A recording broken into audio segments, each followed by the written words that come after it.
like I was saying, one of the great things that I remember from the time I met Jim Shooter and got to talk to him for a length of time. He was sick as a dog at the time at a Grand Rapids con, but he had all these portfolios out, sprayed out along his tables, and they were all memos that he had written to the staff. You know, one of them was to make sure that they had fun. Wow. Let's put fun in the comics, you know. But he sent a bunch of covers like that month's worth of product to Stan. And Stan wrote him back a long letter. Criticizing all the covers, where it went wrong and this doesn't look right, and I'd have tighten your camera here, and this is such a crazy thing. But Stan was looking at it from the perspective of seeing it on the newsstand and whether or not it was going to scream at somebody as they walked by, because that was the whole key back then, is to sell in the spiral rack. And at that point, the spiral racks were starting to diminish, you know, and the direct market was just coming in. Come on in, folks. We see you out there. We know you're there. We do have to note that there's no chat reading today. This program's pre-recorded. But it is the Sunday Funnies for the what is it, the 5th? I think. 6th.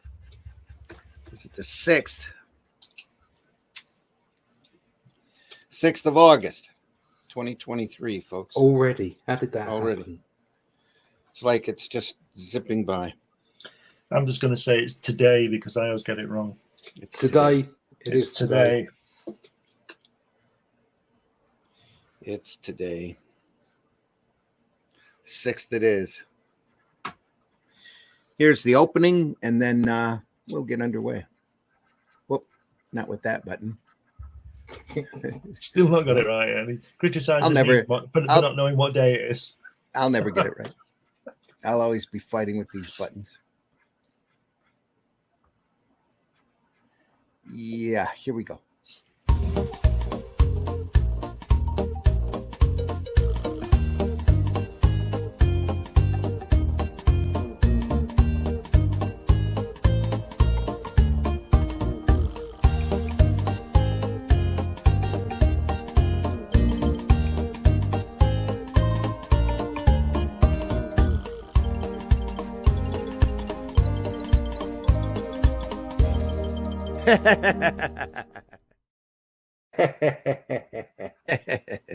Yeah. That's right, folks. Sunday Funny, 6th of August. Glad you're here. I am at the really cool Comic Con here in Flint, Michigan, which I'm assuming is really cool. Yeah. Last year's con was amazing, and I'm hoping the same for this year's con. We'll see how it goes. So I'll be there selling comics and drawing sketches and having fun. Was it called the Really Cool Comic Con last year? Yes, it was. All right. It was really cool last year. Excellent. I was digging through my long boxes and came across a bunch of old Marvel comics. I was actually looking for the DC boxes and found the Marvel boxes and started looking through them and going, hey, there's a lot of really cool stuff here.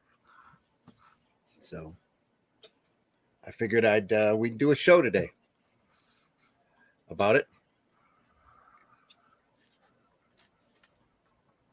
So everybody's got their favorite Marvel books, probably,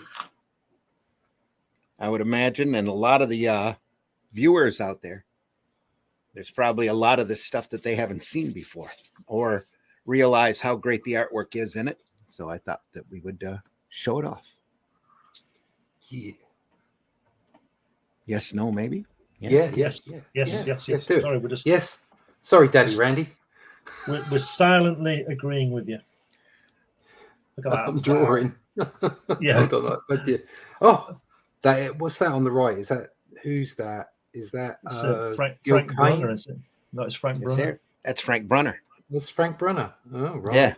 Not as not as au fait with Frank. A lot of the Stray comics, the lower run comics, all shifted art artists all over the place, depending upon who was available or who wanted the assignment long enough to hang on to it for a few issues. I've got another issue of Doctor Strange here. That's a Marvel Premiere #3. It's by the great Barry Windsor Smith. Wow. Barry. Barry. That doesn't look very Barry, does he? He didn't ink it? I believe the inker on this was Dan Atkins. Right. Yeah. Makes sense. Dan Atkins, yeah. Yeah, he drew the strip for a while, didn't he? I've got some Atkins in here, yeah, that's solo. I've got some Sid Shores in here that's just amazing. Remember, the end of the skinny body. Yeah. That's right. He still looks skinny on the right. What's going on? Well, I used to look like the guy on the right, but now I look like the guy on the left.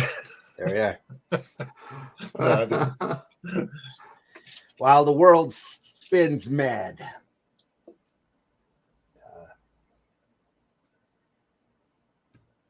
Bonkers. Says it's written by Stan Lee, but I don't know if you go plot and penciling. It's Barry Windsor Smith, so it was done the old Marvel method, which means Stan put the dialogue in. Yep. That's a very high forehead he's got there, isn't it? Very high widow's peak thing. It's very strange, that. Woohoo! Wow. Still great stuff. He's got that same forehead here. Big shout out to all the balding men. It shows, when you get older. I think he's trying to mimic Colin. Look at that top left panel there. Here? Yeah. Yeah, he's trying to mimic. Colin. That's a Colin shot, isn't it? It sure is. And it's good, but it's not as good as Gene Colan. No. Well, no one is. No. There you go. It's pretty good, wasn't it? Don't be half a man. Anyway. Charles Atlas. Appealing to that demographic that that 15 to 50-year-old, mostly white, mostly male demographic that they swear up and down were the sole readers of comics at the time. Yeah.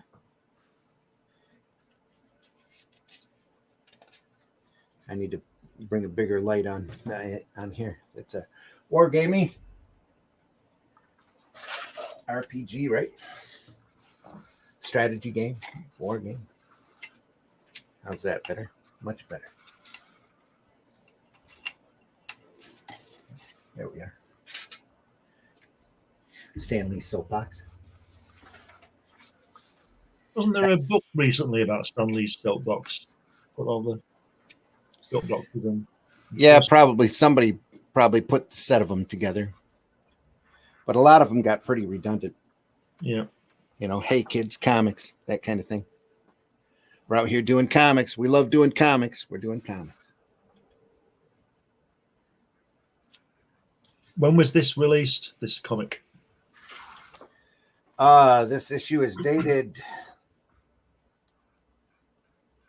72. Right. It's the July 1972 issue. So he was doing Conan at the same time then, wasn't he? Might have been. I'm not sure the exact time frame he was working on Conan. It's right then or shortly thereafter. Yeah.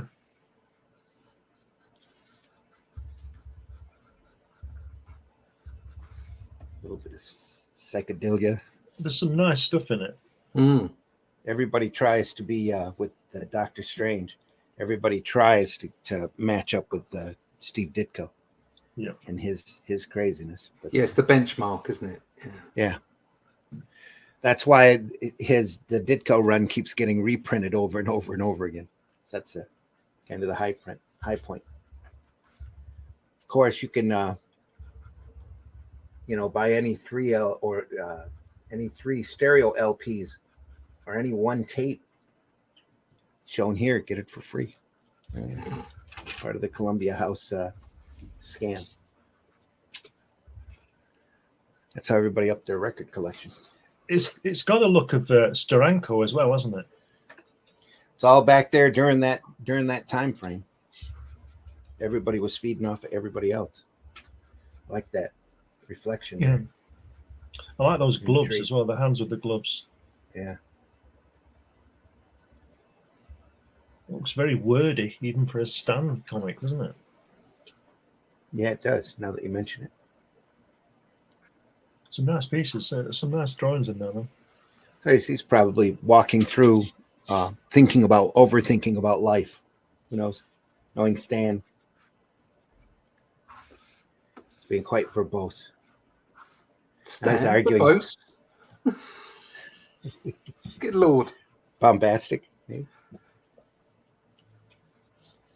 Every other page is an ad or a letters page or whatever. There's only about 17 to 20 pages of actual comic in the 32-page book at this time. Wow. But they were still only a quarter, I believe. Yeah, I mean That was 20 pretty, cents. Yeah. pretty standard, wasn't it? Yeah, very standard. And I remember as a kid not being that bothered by the fact that it was broken up. Yeah. Especially seeing as they were so cheap by comparison to today. You just ignored the ads. Yeah. Read the letters page afterwards. You know, if they made comic books, say, like as in they, I mean the big publishers made comic books $1.99 and had the same in here, like 18 pages of story and ads. I think they'd sell. I think Only they'd if sell they're- a lot more. Only if the retailers would push them. Yeah, no, I mean it would have to be sort of a push by everybody, wouldn't it? Yeah. It's not gonna work by just one publisher doing it or whatever. But it's because they've pushed too hard into collectors markets. Everything's glossy, everything's this, everything's that, instead of just. Well, it's your per unit. It's your per unit cost and return too. So there, a lot of retailers are happy that there's $5 comics out there. A lot of fans just deal with it in order to keep their collections going. Yeah, well, like the latest there was one out at the moment. Was it a Spider-Man one, $9.99? Yeah, that's because they could. Yeah. Yeah, but it's like your average person Just isn't going to buy that. No. You know, that's effectively half the price of my. I know there were 30 odd pages in it or something, or 40 pages, but that's half the price of My Only Death Can Save Us graphic novels, which are 100 pages. Okay. Yep. And I'm an independent. Yeah.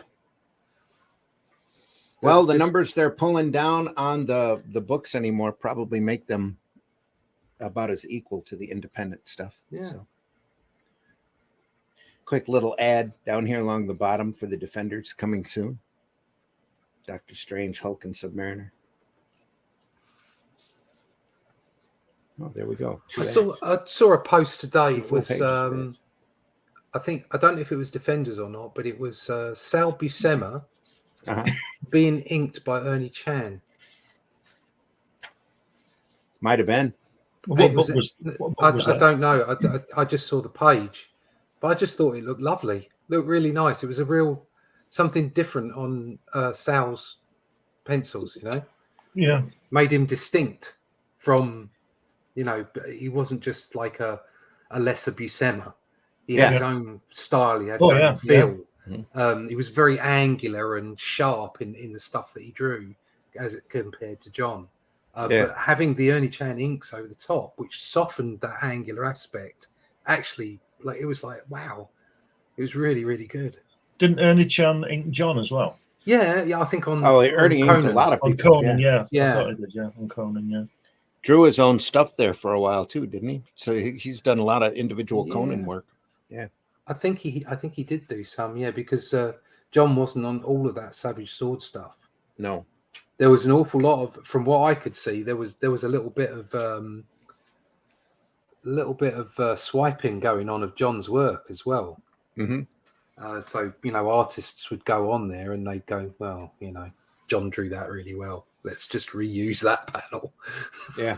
Well, you can't blame them. It was fantastic. But...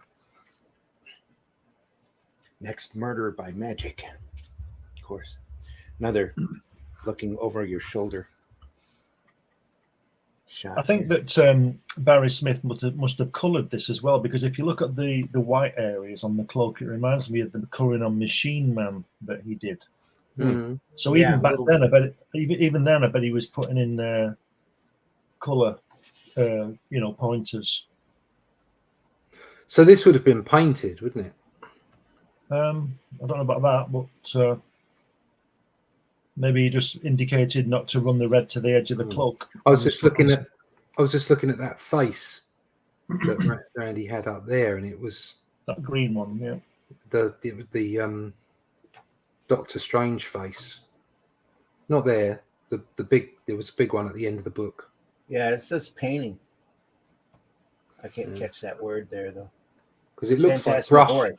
That phantasmagoric plot penciling by, embellishment by, coloring by John Costanza. No, lettering by John Costanza. Doesn't say who colored it. Yeah, maybe it was him then, John. Might have been. Glenn. yeah, just guides, like Ditko used to do. Yeah. Wasn't it Marie Severin who used to do a lot of that production work with John Verpoorten and all those people? Yeah. Yeah, Marie was in the bullpen at this point. That face there. Yeah, There's no hard lines on the colour. that's true. No. That's true. And there's definitely a bit of blotchiness there, yeah. A little bit of extra brown. There's same thing here. You got kind of a double tone. Yeah. Yeah, be interesting to find out. I don't know how you could. Wouldn't surprise me at all if he colored it. Yeah, because I'm looking at the Marvel premiere with Brunner. This one here.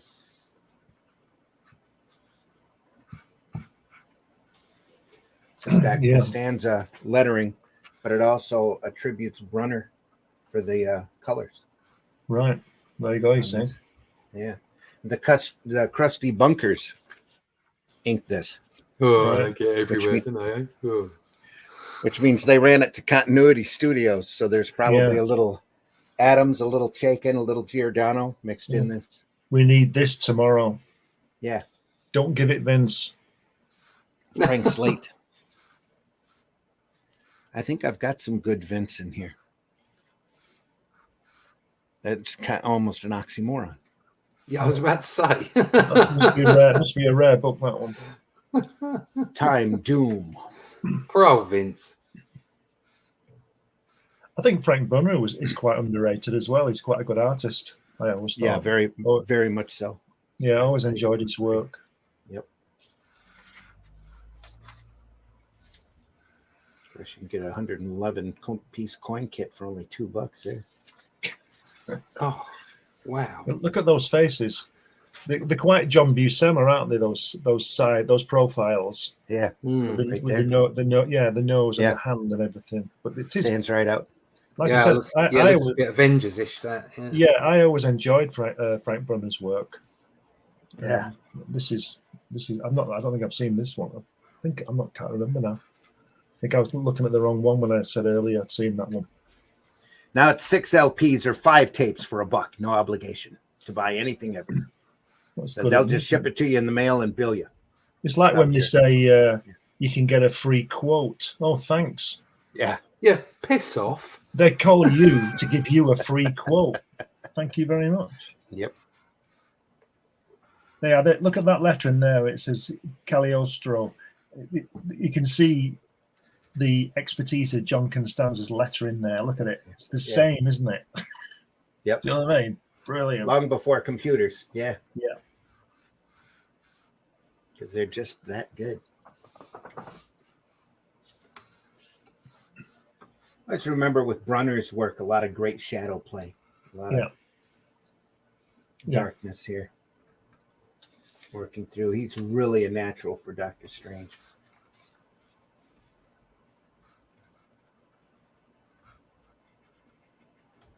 So I was going through my long boxes because I know I've got a set of shadows, the early DC shadow book. And I want to go through that on one of the Comics by Night programs because as a kid, that William Kaluta work just really blew me away. Yeah. That retro Art Deco feel that he gave the book was amazing. More work. Look at that. Nice shot. Baron Mordu.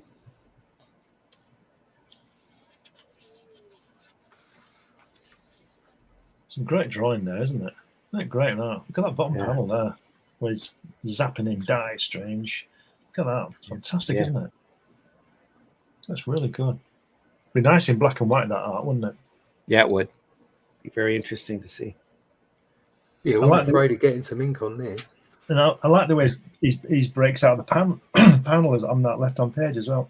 Excuse me. You see him just breaking, Doctor Strange is breaking out the panel with his legs. Yeah. Brilliant.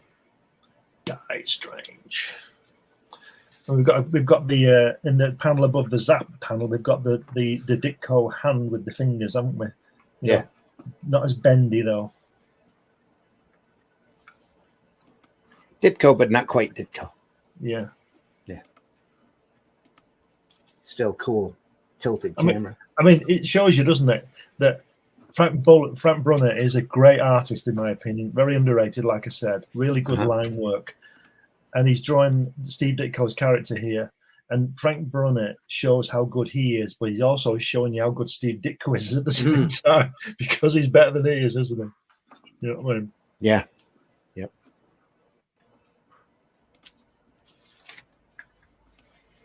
Strange males. Anyway. A few of those about. It's crazy. There's another one. Nice.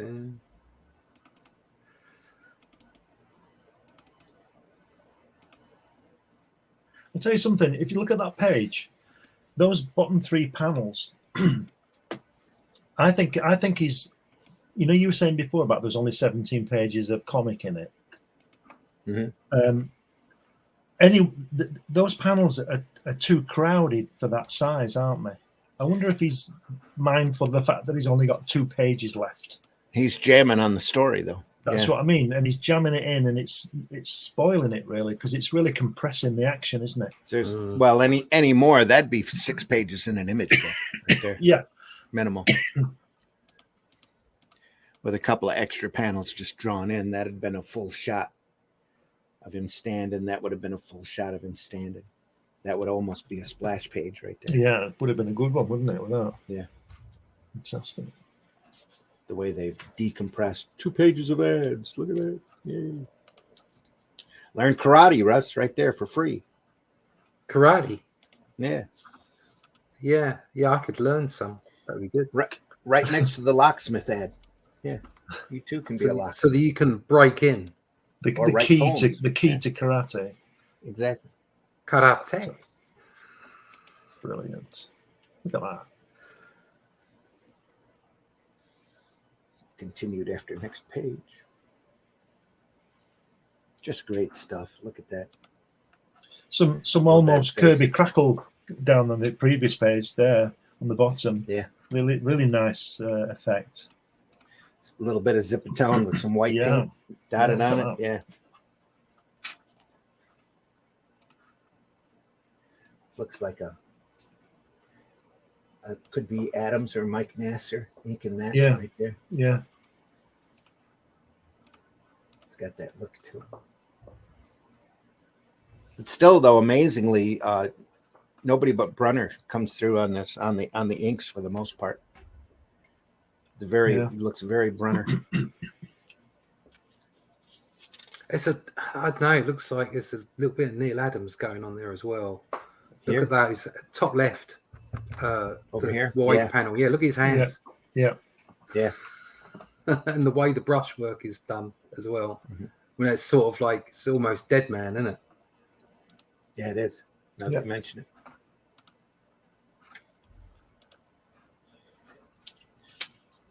Dead Man's probably going pretty strong at this point, right? 72.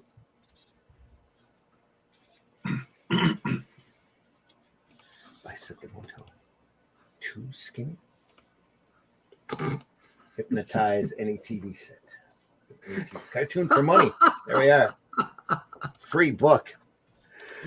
Need money? Need Reading a money? funny book, kid. Yeah.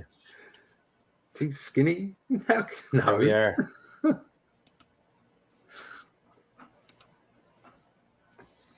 Again, hitting that demographic with them ads. Some really nice camera angles on this page. Yeah. Really works well. That guy on that little Bend the little panel float, I don't know what you call it, little step thing in the middle there at the bottom. Mm. Brilliant. Yeah. Nice lighting as well. Yeah. Different inker on here, you could tell. Almost like Dick Giordano looking. You'd think they'd give the same. You think they'd get the guy to do all the same character, wouldn't you? Throughout, like give Neil Adams Doctor Strange to do, and then Chaikin Mordo and all that kind of thing. To get the consistency. It all depends on how hard they had to pass around the pages at the time. Yeah. A lot of times they just split them up and run them home over the weekend. Come back on Monday. Yeah. Do these 4 over the weekend. Yeah.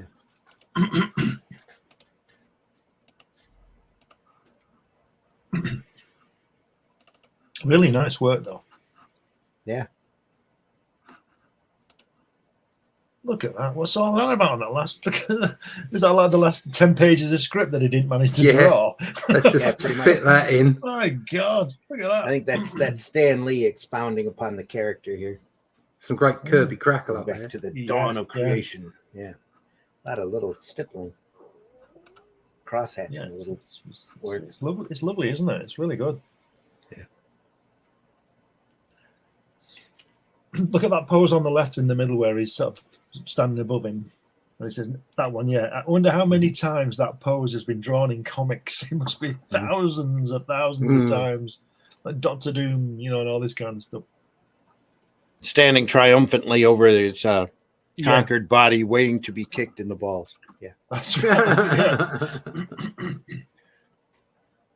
Yeah. I have conquered the world. Kick. Yeah. That's really nice artwork, isn't it? It's lovely stuff. It really is good, that. Fabulous. Oh, more. Look at that. It is God. It is God. Wow. Hang on, I thought it finished on the previous page when Stan was going off on a rant. Yeah. 2 ladies gone, and I now must follow them both into time for the power of Sis Nig is the greatest threat our reality has ever known. Not another one. Sice Yeah. I'm going to say that's if it's Sis, it's a bit ahead of its time, isn't it? Yeah. Bit. I would imagine that's Sice Neg Genesis. It's titled Next. The final chapter in another story unique to the history of literature. I'll tell you something that doesn't work. That last page against the cover. You need that's where you need the letters page, isn't it, at the end? Yeah. That doesn't work for me. Yeah, it shouldn't hit the cover, the back cover. But you can get 3 free drafting kits. Oh yeah, I got and a high paid job in drafting. Yeah, well that's what I did. I applied for that. I've still got the drafting kits. I'm only joking. I'm only kidding. I always wanted to sell grit though, but my dad said they wouldn't deliver it over here for me to deliver. So Evil Knievel. How old is he there? 17. It's like Johnny Storm. Yeah. Daredevil made to look young. Got to be careful there. Daredevil stunt cyclist. You'd hook him up to the machine and you'd wind it up, which would wind up his power, and then you let him loose and he'd zip off. Yeah, my mates had Evil Knievel. I didn't. Yeah. I was so jealous. I did play with my mate's Evil Knievel though. It was really good. It's just like you get it on there, boom, off it go. You press the button, and he'd do a wheelie as well. It was brilliant. Yeah. Look at that sensational leaps over your neighborhood ditch. Yeah, jump shows set in encyclopedia volumes in. Look at that! You could put him on his head and everything. It was great. Only if you wind it up hard enough. Yeah. Yeah, it was brilliant. After that, what I did have though was $6 Million Man. Yeah, I had one of Yeah. them. Looking through his action eye. Yeah, exactly. Making that noise. Making that noise as a kid. Yep. I always remember watching that, and he went up he was chasing somebody, and so he got up a tree, right? He climbed this tree, Lee Majors, and then got his eye out, and you could see the guy, and it was all red, wasn't it, with the crosshair on it and all that, and you saw the guy run, and then you saw Lee Majors run, so he'd left his eye in the tree. Yeah. You saw him run along the same bit. Oh. How about a copy of, he said, looking through. Got an old copy of Marvel Comics. Here, that's not the original. That's a I wouldn't say. whatever they call those, a tribute version of it.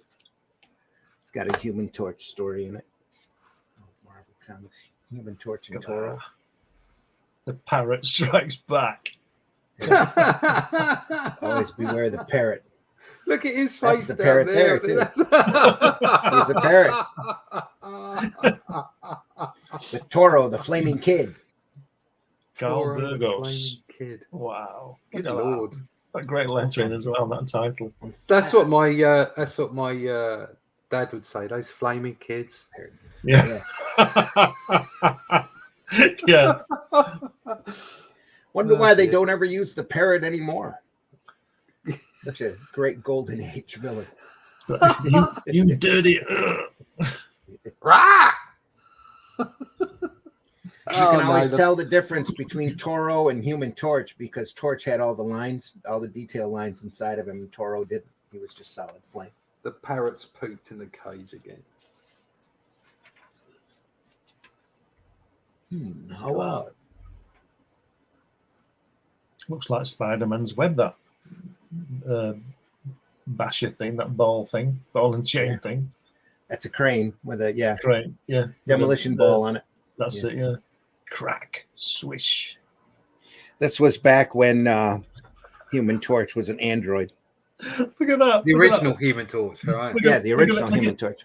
Look at this. Look at the bottom there. He says, "So you little brat, I'll fix you." Oh, dry up, bird face. Oh dear. That little guy, got a lovely kiss curl though. That little guy there with who's looks like Prince Namo when he's 5 in the background. Was it the story that they used his neural network for the Vision? Yeah, that was part of Wonder Man too. They blended that and ended up and putting it into Wonder Man. Yeah, him and Wonder Man. That origin was the first of many just ultra confusing origins. Anytime anybody wanted to add a new detail, the writer would just write it in. It's like Wolverine. Just retrofit it. Yeah, just retrofit it all in. Toro was a human kid, but I still don't know how he caught fire. So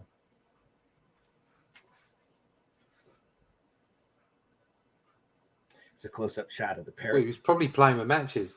Could be. If you look at the panels, especially those at the top there, you can first two, you can see that the artist, formerly known as Prince, drew it before knowing the script because he's left a lot of room. Yeah. And I always thought they put the lettering down first on these things. On some of them, they did. On a lot of them, they didn't. So it all depended on how each house worked. The EC stuff was all done early, and it was all ready lettered when they sent it to the artist. It was their way of not having to send a total script. Yeah.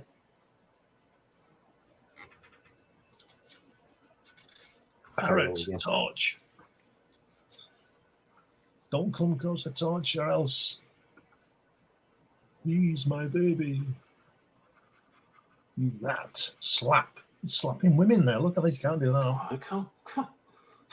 Yeah, you can. It's equal. It's equality. Everyone's equal now. Usually the girl slapping the guy, though. Yeah, it's like now you can fight back. Where are you going after Bird Puss?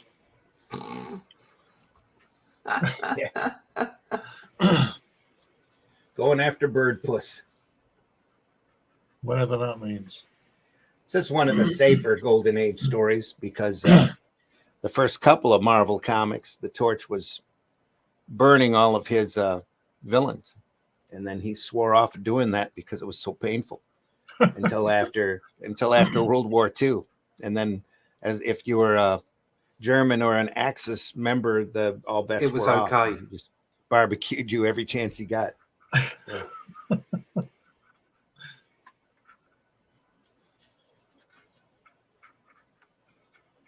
Much to the kitty's delight. Hey. Yeah.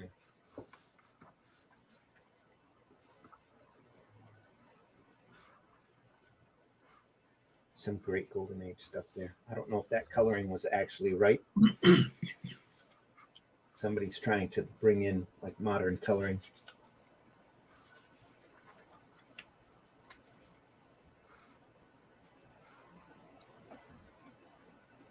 When in doubt, dynamite it out. Yep. Grab that plunger.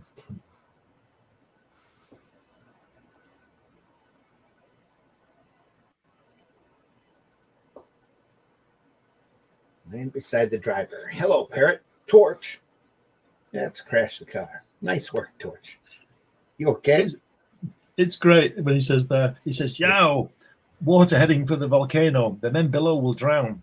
Hope this will divert the waters from the volcano." It worked. Yeah. It's Just to tell us it worked. Yeah. You can't show it. You won't get far. Crashes the car. Nice work, Torch. You okay? Yes, but the parrot is done for. I just left the body. This parrot is deceased. Yeah. It's like on the first episode of Thunderbirds when the Hood puts that bomb on the fire flash. Mm-hmm. And at the end of the program, when the fire flash is down, Lady Penelope and Parker chase him up the M6. Yeah. And she says, Is it clear? And he goes, "Yes, my lady." So they shoot him.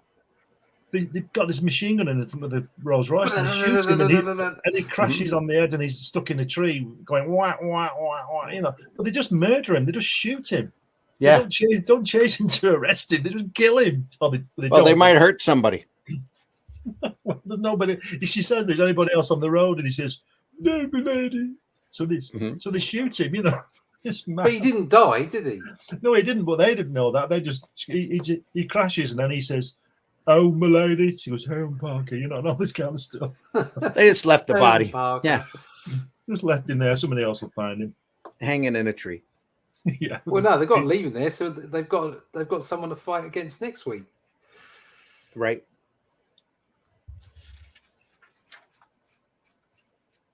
It's like with all these things, if you just did the right thing and murdered them, it's like there wouldn't be any series. It wouldn't be. It's all over.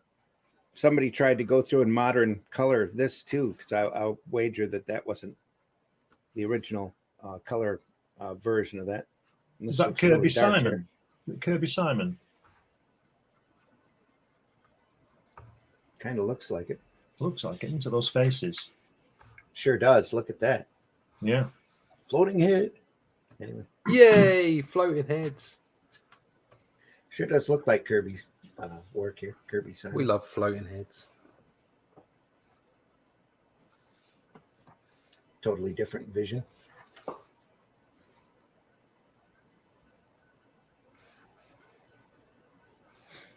Here's where I apply the anesthetic. I like the way he's breaking out of all the panels. He's standing on his head. Yeah. Pow. If you put all Kirby's 40,000 pages in a line and just walked along, all it would be one big fight, wouldn't it? Pretty much, yeah. Just that's what slugging comics. That's what Yeah. made Thoroughly comics entertaining. back then, slugging it out all the time. He just drew what he saw on the street corner. can see they took a Golden Age comic page and shrunk it a little bit to fit modern comic size, because you've got this big amount of white space top and bottom. And a Pokemon ad just in the middle of nowhere. Which have an offer to join the, what is that, the Liberty Sentinels of America, or the Captain America fan club? Yeah. So this is this must be a reprint. Sentinels of Liberty. Yeah, it is. That just looks really janky, doesn't it? That I wouldn't be Pokemon folding down on this that. if it was. Yeah, it does, doesn't it? Quite a jarring difference. And another set of ads brings us to a Submariner story by the wonderful Bill Everett, way back when. Or somebody trying to ape his style. There's a little triangular Submariner head there.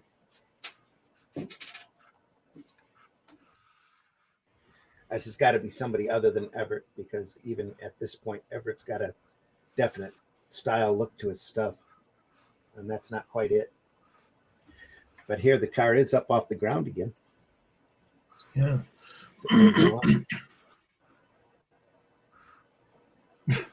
What's he doing driving a car? Head. I thought he could fly. Who? Could fly. Why fly when you can drive? Well, perhaps his wings are tired. Especially those little ankle wings. Yeah, I was about to say, they're tiny little wings, aren't they? So I can imagine him getting a little bit pushed. What a wimp. Yeah. It's one of the most irritating things about Black Panther 2. But Namor comes in and his wings on his ankles are flying like hummingbird wings. Yeah. It's like that. I don't think that's how that worked. Is it? Well, how would it work? That really wouldn't work in real life. Do you two remember a TV series called Adam Adamant? Yeah, I remember the name, and I'm sure if I saw it, I'd remember it. Yeah, it had to do with a robot. No, something to do with Prince Charming. Oh, okay. Sorry, that's a British joke. No, the reason I'm saying that is because he went in a coma in like 1850, and he woke up in the mid 60s when they made the show, and after the first episode, he could drive a car, and I was just thinking, how does Prince Namor learn to drive a car? With someone with a lot of patience, giving him lessons. Yeah, but he's a bad-tempered bugger, isn't he? He is. Yeah. You know, he'd be strangling the guy because he didn't know where Sue Storm was. Do you not know who I am? Won't be long now at this speed. Yeah. It's kind of got a flying car here. A little extra wing power. I love there's always Germans in them. Look at der Submariner himself. Achtung, Achtung. Himself, yeah. Oh yeah, definitely not Bill Everett. Oh my god! Oh, what's that? What's all that about? Look at Ramon, where are you? I must talk with you this minute. The artist just like got to the end of the day. He got to like hour 7. It's like I've run out of all my skill now. I'll just have to finish this page. Well, he's lucky if he's getting 20, 25 a page at this point anyway. So it's like, here we are. That'll do. Plus, it's during the war, so they had to make do with whoever they could find to draw this stuff. Everybody was out overseas. Fighting the war. What was this guy doing? What's he doing? Is he Nina? Looks like he's Nina in the bosses, doesn't it? Whack! Oops! Hey, where? On the top, on the panel there, the left-hand page. Oh, he does, doesn't he? He's just like he's gone. Have that, you. Yeah, so and look that on the left, the top left looks like a guy with that arm. That arm is like full on Arnold Schwarzenegger, isn't it? Oh dear! Here it looks like they're dancing instead of running into each other. You're dancing, but she still gets to feel. Are you asking? I'm asking. Yeah. I'm dancing.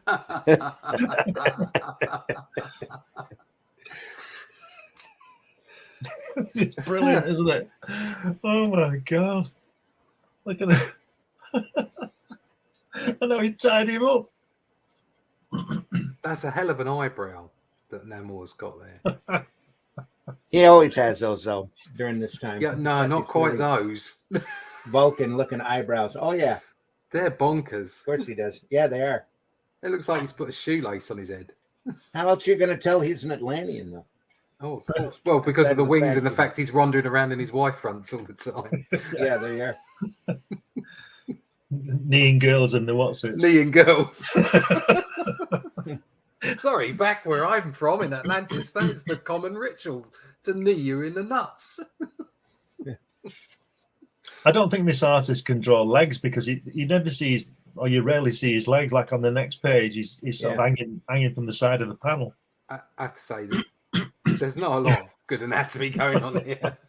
He's really kicking it out. There's not a lot of good about anything going on, is there? Yeah, the whole facial features are sliding. Look at her Oh, forehead dear. there. It's pretty Look at crazy that. looking. When she's on the phone, it's like she's this island Earth.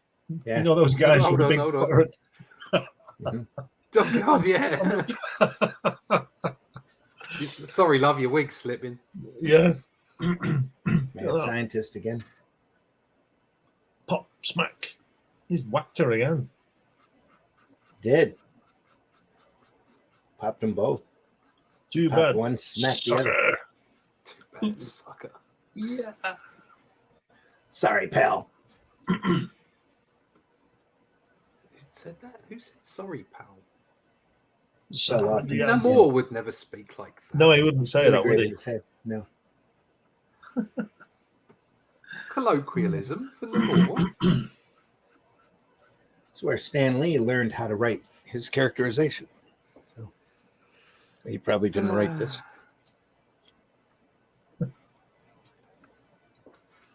He has killed the master. I kill him. Oh, God. Whack. He chinned him.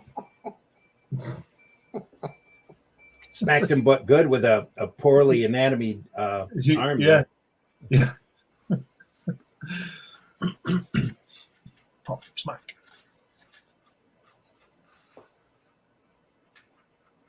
Oh dear.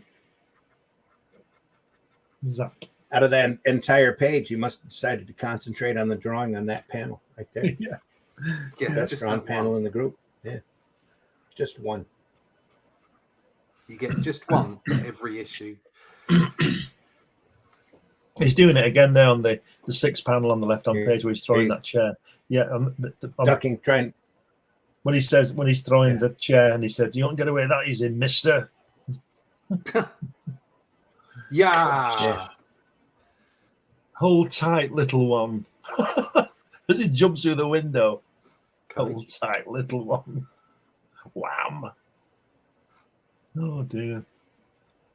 It's back when We had all it of good in those the- hidden complexes and castles all blew up when the hero was running away from it. Then We got long the best time, didn't we, Randy, in long the epilogue 60s? there. Yeah, Look at that. Wow. yeah, we did. Look at that. That's a lot of dialogue right there. Stan Lee must have read this just before he dialogued that Doctor Strange. That Maybe. last panel. Ooh, that's a good idea. I can get my Grapes of Wrath down on it. Here's an adventure with Hurricane, Master of Speed. This Kirby again, it is, isn't it? You look at that guy at the bottom, looks like a Kirby face. Really? It doesn't look very well inked though. No. Hurriedly. Might have been one of Kirby's assistants because they had a couple of them when they were working on Captain America. Right.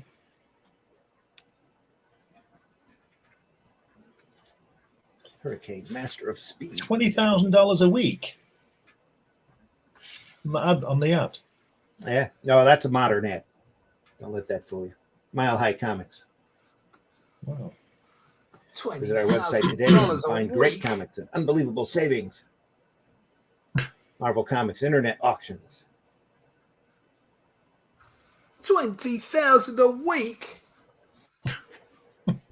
That's their plan. Mile High is still a big thing to this day. They have a huge warehouse in Denver. That's why they're Mile High Comics. Right. No. That's so clever.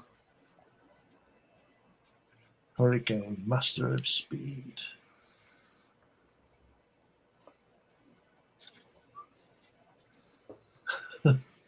They're pressing a little bit on their shrink down didn't quite work on that.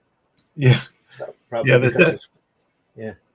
What Sorry. is that face? Definitely Kirby on that. Yeah. What's Coco the clown down in that bottom right? Oh, here. What's that all about? Yeah. That's the living totem 20 years later. Right. It is an African totem, though. Axteel. Ho, ancient Axteel. The drums bear news of white men. I fear someone. The drums say white witch doctors approach on silver wings to halt the plague sent by you, great, whatever that name is, Quetzalcoatl, whatever, to destroy our enemies. Yeah. Those who oppose Quetzalcoatl must be crushed. The white witch doctors must die. Oh, Quetzalcoatl. Quetzalcoatl? Is that probably? Is that Quetzalcoatl? Quetzalcoatl. Quetzalcoatl. Mm-hmm. That's bad, isn't it, when you've got to put arrows on to where you're going? Yeah, I mean, if you've got to put an arrow on sequential art, you've failed. Yeah. You have officially failed.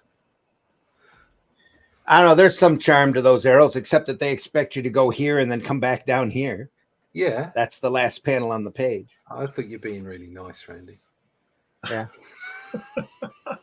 I'm not as nice as you. Got a guy there with the arrow in him on the last panel. Look at it. Got him, haven't they? He's finished. Here? Yeah, he's probably gone. Yeah, he's gone. Bang, bang, bang. Here comes the hurricane. Thunk.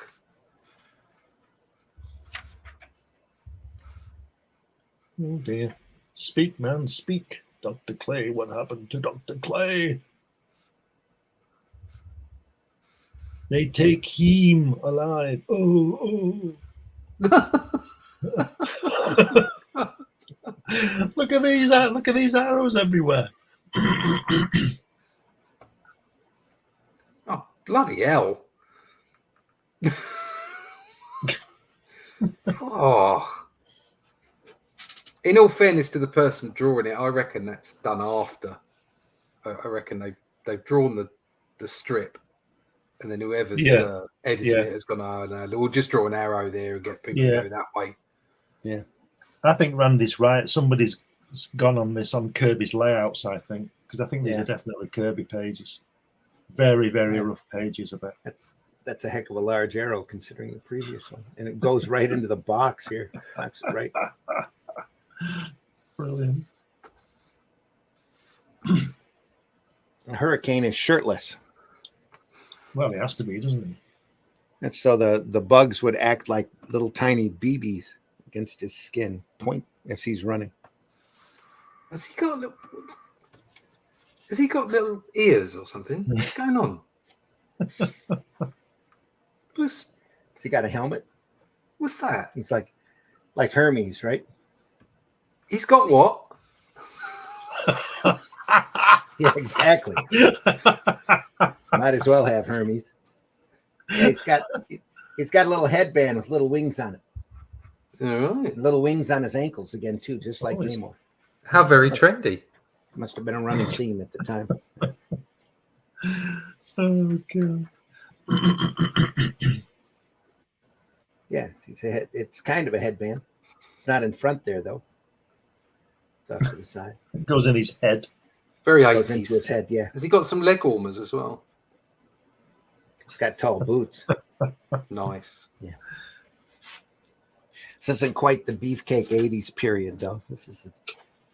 I think he's trying to look closer to the god Mercury. In all fairness, I don't think any beefcakes wore headbands and no leg well, warmers. Boots. Luke Cage. Nice explosion. Luke Cage had a headband. on the Yeah, top but left. he didn't have leg warmers though, did he? That's crucial. He had boots, little boots that He went had halfway piratey up his boots, calves. didn't he? Yeah. 1970s superhero boots. And an incredibly large chain around his waist. Yeah, whether he needed And- it or not. And shackles on his wrists. Yeah. Just to drive Just to that point prove home. where, Yeah. Do you know what? I used to love that. Luke Cage. I loved it. I really enjoyed it. There's probably references in there that I never understood as a kid, obviously. Yeah. But I loved that. I loved him. I thought he was so cool. Yeah. Yeah. Same here. Which is quite a few kind of of those. I didn't pull annoying when any you hear for this show. a lot of the modern sort of representation. It's like, well, Yeah. yeah, I can guarantee you, I am nothing like Luke Cage, but I loved that character. I was quite big into Black Panther as well. I really liked him in the Avengers.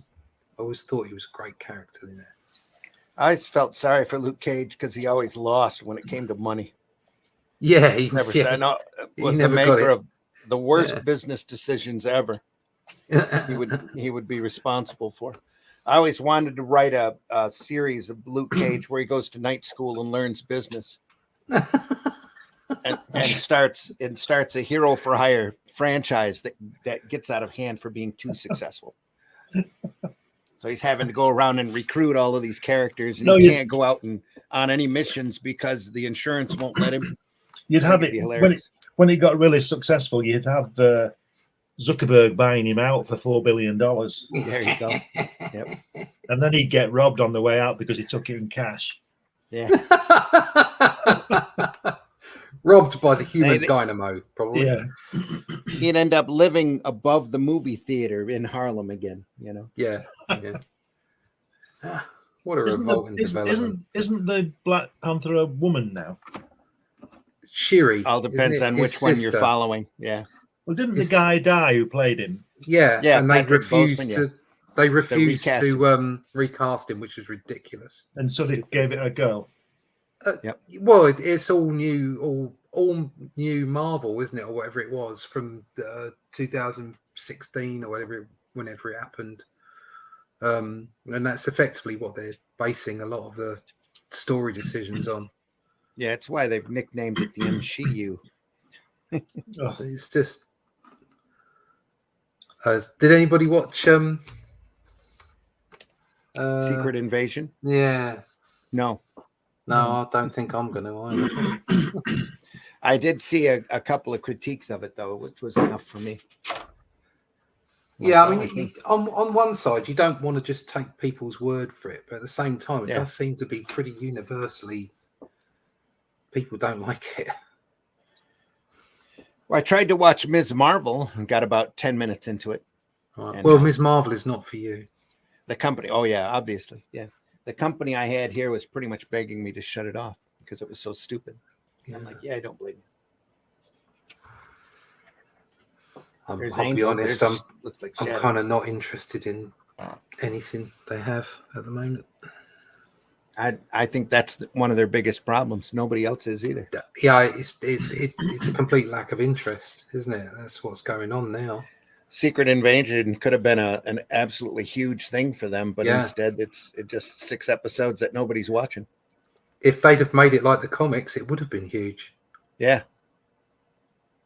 I know that's a bit of a boring take, and people have said it many times, but it's true. Mm-hmm.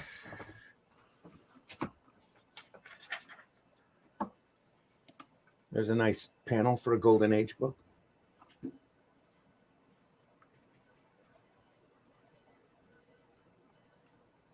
Yeah, it's kind of unusual layout for a Golden Age. Everything's crammed down here at the bottom, though. Kind of jammed in 4 panels.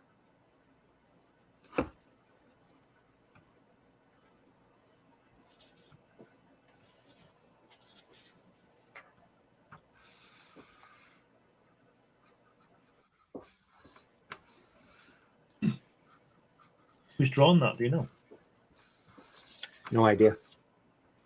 They never gave credits to this stuff in the during that time, or if they did, they used fake names because nobody was proud to be working in comics. Yeah, I don't see any credit. The guy here's got some money in his teeth.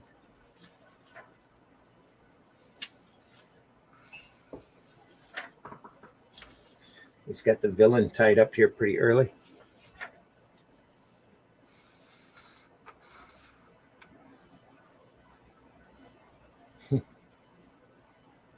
Machines.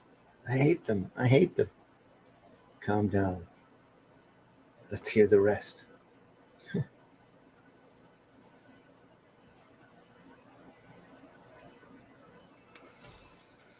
Angel didn't have any powers. I don't even think he flew. Maybe he did fly, actually. At that point, I don't know. This looks like one of those Hollywood stars with a pencil mustache. Yeah. Errol Flynn. Yeah. Silver Scorpion. Oh, wow. Woman. Drawn a little better. Not aware of the character. So they didn't use her much, that's for sure. Look, you've got a look at the difference between the artwork on the top left. Oh, yeah. No, the top left. Top left. Okay. Overdone, stylized, and then this stuff on the right. Okay. Yeah.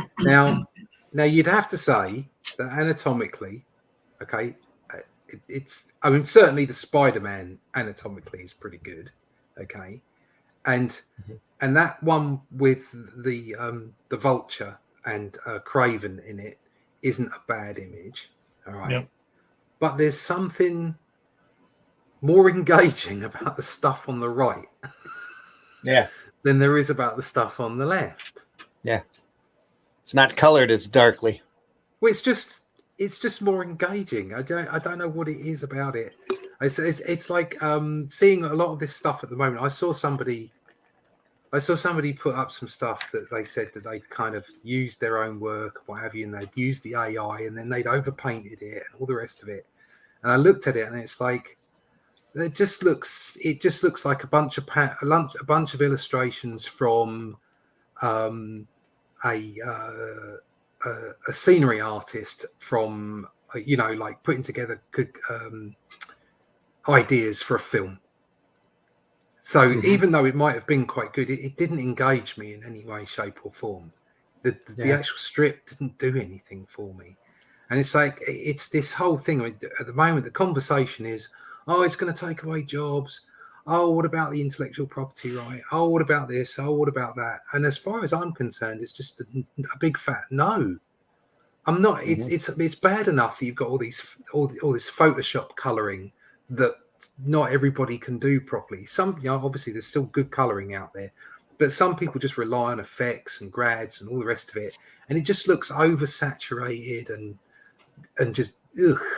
And it's I don't have a problem with digital tools, but looking at it compared to the almost the purity of somebody drawing and painting and what have you, and like the older comics, I want to see the errors. I want to see style. I want to see human interaction. I don't want to see anything AI. So the conversation is not, oh, is it a problem for jobs? It's just, no, I don't want to see it. I want to see human stuff. Right. And I know the stuff on the left is not AI. I know that's been drawn by someone and somebody creative, and they've done very well. All that jumped out at me was how engaging the stuff on the right is. Yeah. By comparison, even though I know that technically it's not as good. I think what it is, you're right. You're dead right. The ones on the left are like they're just pin-ups, aren't they? But the one on the right is a comic. Yeah. The ones on the left could be photographs, couldn't they? They're that detailed. I mean, certainly the Spider-Man one could. know, it's excellent work. But it's not doing much for me. Yeah. And when did Blade ever look like that? Is that Blade? I guess it is. Blade, I like I like him in a coat and leather. Like that's, yeah. I think we've said it before about the realism, the grittiness of stuff. It's just overtaken everything. It's just we just want to have a bit of fun, don't we? Yeah, Yeah. that's right. Yeah, and you want to see some style and some humanity in it. You know, you don't want everything to be perfect. Yeah, and the way that in the stories now, the way they're mixing it in with genders and swapping things, you know, just let's just have a bit of fun. Yeah, Right. I don't need to know any of that. It's I'm diverse not, stuff, you know. yeah, I'm not impressed with.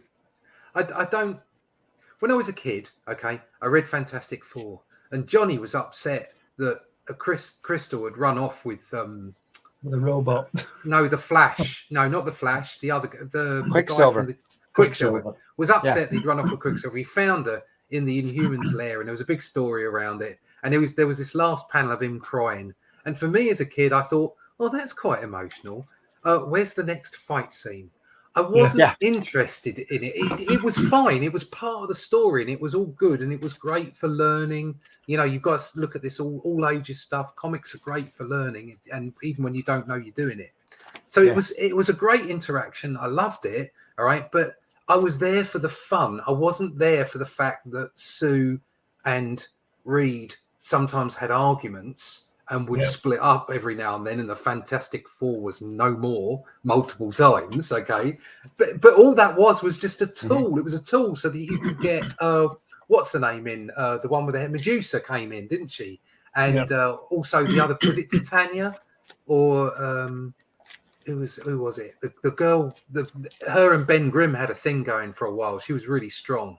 Thundra, that's it. And and you know, and as young me, I thought Thundra was quite hot as well. I mean, she was a big woman and she was really tough, but she was hot, you know, as in she was an attractive person. Yeah. She made you, she was interesting. Okay. Mm-hmm. And so, some of these interrelationships happened.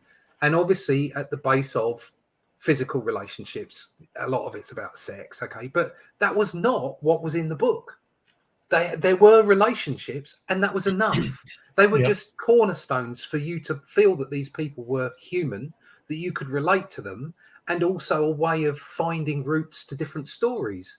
That was all it was. You didn't need to know about their gender or their sexual proclivity or anything. You did not need to know, and you certainly didn't need to see graphic sex like they have put in comic books in recent years.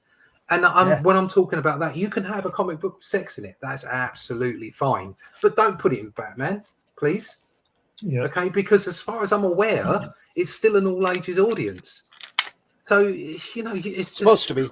Yeah. Why is this? And I think it's something that I also, you know, I think it's something to do with consumerism as well, because we sexualize children, or the establishment sexualizes children far too early, because it's all about consumerism. It's all about getting them to grow up quickly so that they can buy stuff. All right. And it's just like, no, let kids be kids. And also, you don't have to put all this stuff into every bloody story. You know, just like have fun. Just have fun. And I know I'm with you, Glenn. I'm not impressed with it all. See that girl lying down on that slab who's tied up? Mm-hmm. Her bosom looks like those boxes that you get eggs in. Is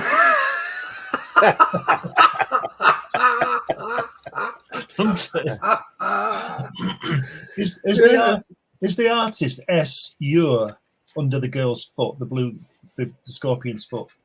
Is it a signature? Is there a signature under her foot? Yeah. Right, is it S. Ure or something? SUV. He's just asking for a new car. It looks like SAN. Soggy, maybe. Right. S. Augie. Let me pull it up Soggy. closer and look at it. Soggy. Probably soggy, yeah. Soggy. Soggy. Let me look at it under a different pair of glasses here. Sorry.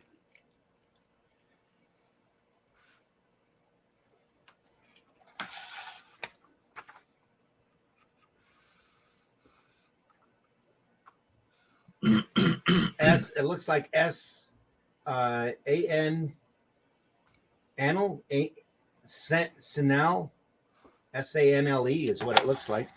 Right. I just wondered who it was. Oh yeah, just keep it still. Keep it still. Is it Saville? Could be. No, then. Whoa. So, well, no idea. I don't know why he would sign his work though. At this point, I think he's brilliant. He was ahead of his time. he was. I might have thought it was great stuff here. Silver Scorpion One day people will be buying hasn't this. got any silver on her at all. Yeah. I'm going to be rich beyond my avarice. What that bloke down there? Sorry, no, turn it back. Turn it back. There's a geezer in the glasses down the bottom. Look at that. Yeah. It's like Adolf trying to be incognito, isn't it? That's Mr. Conservative Accountant, 1959. There you are. Probably. I feel faint. I think she's faking it. Can't get over last night. Relax. Take the day off. Yeah. Just take the day off. Don't worry about it. Yeah. Wow, that's employment law gone mad, isn't it? Just take the day off. It's fine.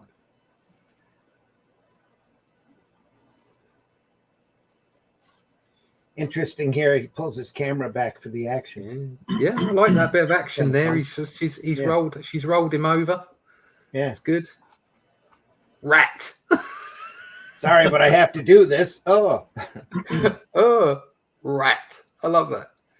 Oh, it's a woman on top of him. Yeah, top of her. She tossed her.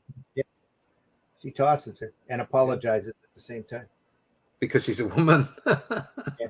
And this guy's got the handkerchief in front of his face, mask working. Yeah. Sorry, well, he's obviously concerned.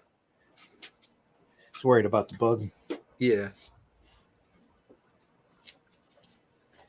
That was a pretty big mask trope back in the day. Sportsmaster villain for DC used to have that same kind of mask.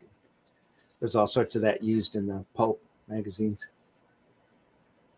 It's just a handkerchief tied around his. Well, yeah, but it's a handkerchief with sort of straps attached because a handkerchief wouldn't do that. No. So it's a special made handkerchief with straps. Another great little panel working there for the violence. Yeah. He's bent her legs rather well the wrong way. Yeah, they don't look broken at all. Another crotch shot. G'day. Ooh. Taste leather. Rubber neck. Rubber neck. I don't know quite what's going on with his arm there, but Silver. There we go. I've just been looking around, and the artist is possibly it was drawn and possibly written by Harry Sahle, Sahle. Okay. Harry Sahle. Just looked it up. Sahle, yeah, the original Silver Scorpion. So there you go.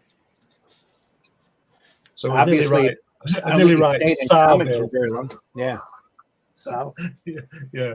1941. Nice nice old style face. They got the wonders of the internet. Mm-hmm. That's what the internet's good for, finding information. He must not have done comics for very long. This guy. No. I don't remember his name before. No. One more story, which is Captain America. Oh, Kirby.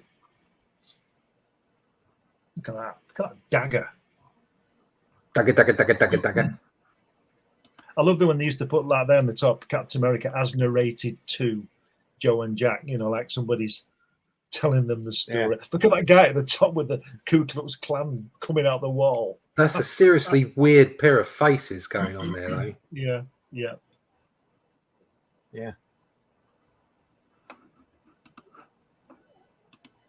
Bloody New Testament. Wow. It's fantastic, that, isn't it?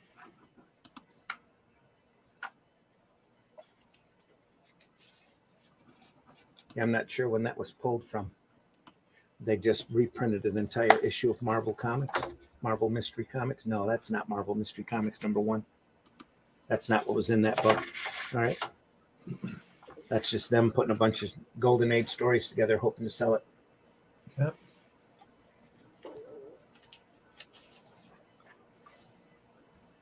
Yeah, real Simon Kirby stuff here. Yeah.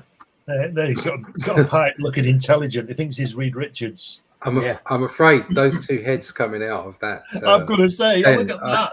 That's dodgy. I'm not happy about that. All clear. All clear. All clear. Quick, let's go. That's terrible, isn't it? Did you bring your trousers? Was a much more innocent age. Yeah. Yeah, but it was. What is that face all over there? Look at that.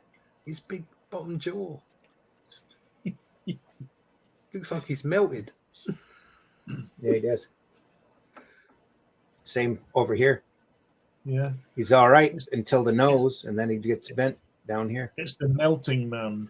Yeah. And then Agatha Harkness, bottom right, comes into the letter. Yeah. Or Aunt May, maybe. Aunt May, yeah. We got that. All clear? All clear.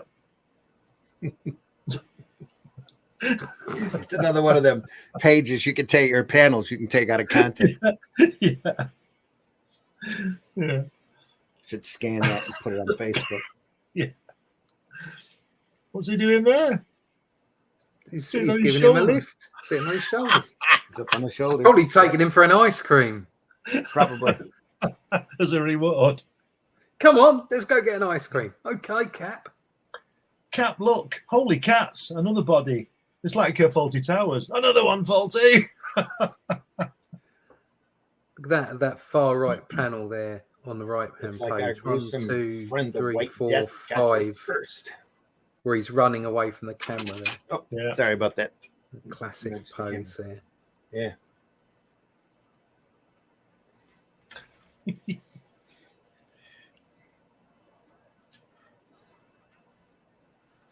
We're going to have to do more of these, I think, because Yeah.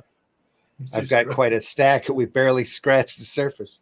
So Oh, there he is. You see, that looks better now. That he looks a bit sort of Arnold Schwarzenegger there, doesn't he? Yeah. On that left hand panel 3. Yeah. he's still a Look little at that bit. there. Look at him with that dagger, though. The joke's on you, swine. Why? Oh. No wonder they brought the comics code. Yeah, yeah. Look at that. If you want to know the details of the will, meet me in the garden by the fountain. Immediately, a friend. Like A there's friend. going to be 15 other people waiting by the tree and everything, you know. So he's by the fountain. Look at Cap's legs there. They're long legs. Here. Yeah.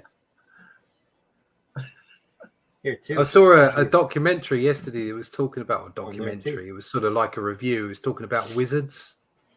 Right. The movie? Saying that, yeah. Who was the guy that animated it? Bakshi? Yeah. Bakshi, that's it, Bakshi. And they would say, this is Bakshi's attempt at family friendly.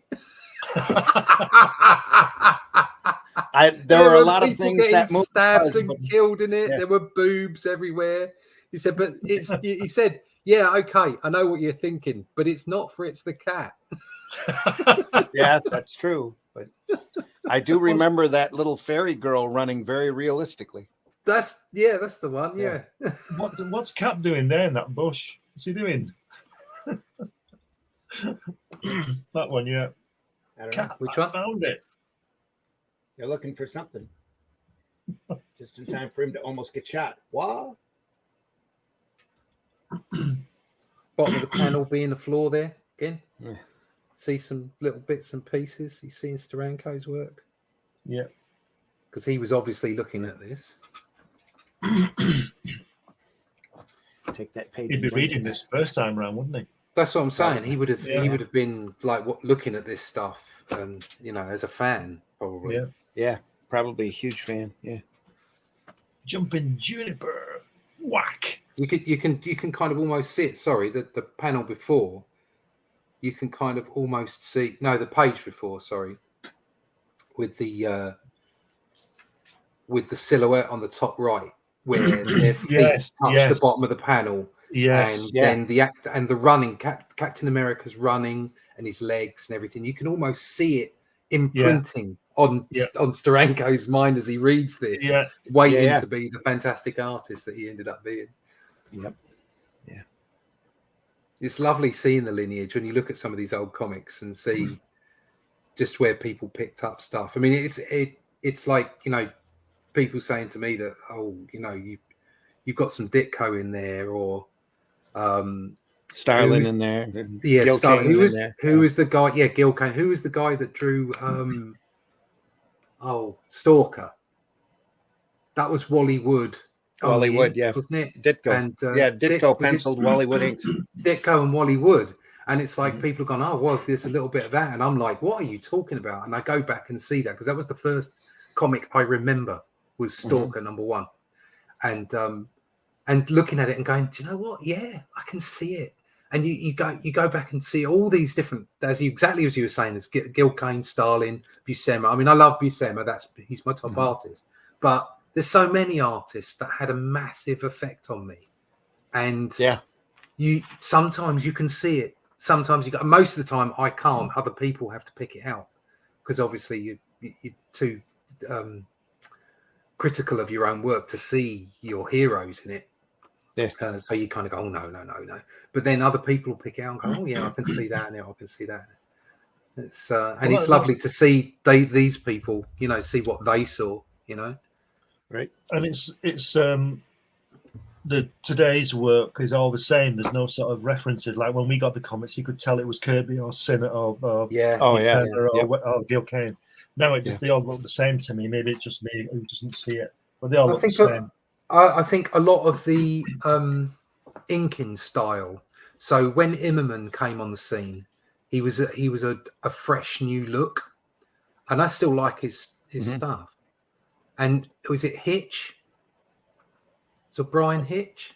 I don't know. Brian Hitch. Yeah. Is that and I think just everybody tries to ink like that kind of feel now. I mean, what was it? I just Fear, blame Jim do you remember Lee. that? Do you remember Fear Itself? Yeah. I thought that was quite good. I got the collected set, and it was there was a lot of the artwork in that is kind of like people are basically just trying to draw like that now, and it seems to have not gone away. And like you say, Jim Lee had that effect for a while, but it did go away. I mean, in the early 2010s and sort of late 2000s in the noughts, I actually saw lots of different styles at Marvel. I saw lots of, and I thought, wow, this is fresh. This, you know, and then suddenly it all sort of just compacted under its own weight, and you know, and just became a black hole. Now it's just so much of it's just meh. You know. Well, they bring in people that are buddies more than talents. Yeah, I mean that was always the way. To do a lot of this stuff. Well, yeah, but there was always a lot of nepotism. There was always a lot of that, but at least when they came on, they had a certain amount of talent associated with them. Yeah, I mean it was like nepotism. Come off of webtoons anymore. They're a lot of their stuff's just sterile when you look at it in a comic book. It's nepotism's okay as long as you know you can fill a brief at the end of it. You got to get the job done. Yeah, you got to get the job done. And nowadays, it doesn't seem to. Kirby got Sid Shaw's work on Captain America in the late 60s because he'd been in the same Third Army with Patton, and they knew he was struggling for work, so he got Stan Lee to get him the inking jobs on Captain America for a while. Let me find it here. That is the case. It does happen. You know. Oh yeah. Well, the thing, like when I wanted to be an artist for Marvel, I realized early on that I didn't live in New York. Yeah. No, that wasn't the only reason I didn't end up drawing for Marvel. There were lots of reasons. Okay, but in all fairness, that was probably the biggest. You know, I don't want to sound arrogant or anything because I feel like I've improved immensely since then, but I did get positive results from the talent editor who was saying, yeah, you're great. You know, if I was in New York and bugging an editor, I probably would have got the work. So that kind Yeah. of thing does matter. It does, luck, networking, Yeah. all these things do come into play. There's no doubt about Well, it. I told you, I found out that I would never get work because I was in the north. Yeah, of England. you were north of Watford. I'm 200 miles away. Yeah, well, north of Yeah. Watford is technically another country. If you say so. I actually think I'm north of Watford, where I am. On the globe, on the parallel, yeah. On the parallel, yeah. There's so much more here that I wanted to cover. We'll have to come back and do this again here very shortly. Yeah. But these Kirby Captain America stories are brilliant, aren't they? They're really fast. Has this been recolored? I'm sure it has. Because it's very bright, isn't it? Sure it has, yeah. Yeah. Well, those old comics were bright anyway because they knew they were dealing with a darker type of newsprint than what we have here. But yeah, this is actually pretty bright newsprint. It's nice to look at. Yeah. Yeah. I'm sure they although some of those faces are a bit weird. That Captain America face down there looks like he's straining on the toilet. Yeah. Looks like he's going, And if you forget the pupils of his eyes, he looks like an anime character. Yeah, he does. Yeah. Looks like something out of Pokemon. Yeah. But it's almost like, can you see, is it Robbins? Bucky? No, it's the artist Robbins, the one that used to do the not the Defenders. Oh, Frank Robbins, yeah. Frank Robbins. Mm-hmm. I can almost see some of him in here as well. Yes, you can, yeah. Robbins is almost a mixture of this and Milt Caniff. Yeah. Just blended together. I was freaked out by Robbins, but I love his work. I think it's fabulous. I hated his stuff when it first come out. Yeah. The Invaders book. I love the Invaders idea so much. Yeah. But that horrible Robbins guy was on it. Now you can't help but just love it. I sit there and look at that stuff. It's just amazing. So expressive, isn't it? I got an example. Fantastic. I got a couple examples of Robbins in here. I remember picking up some black and white stuff from him when I was a kid. It's probably Invaders stuff. Johnny Hazard. He did the Johnny Hazard strip. No, it would have been Invaders. It would have been Invaders, I think. Look at this great cover. Just phenomenal. What's that? I'm pretty sure that's Cockrum. Yeah, it looks like it. Yeah. Cockrum with another inker. But here, the interior on this is you go from this to this. Bonkers. Just look at the.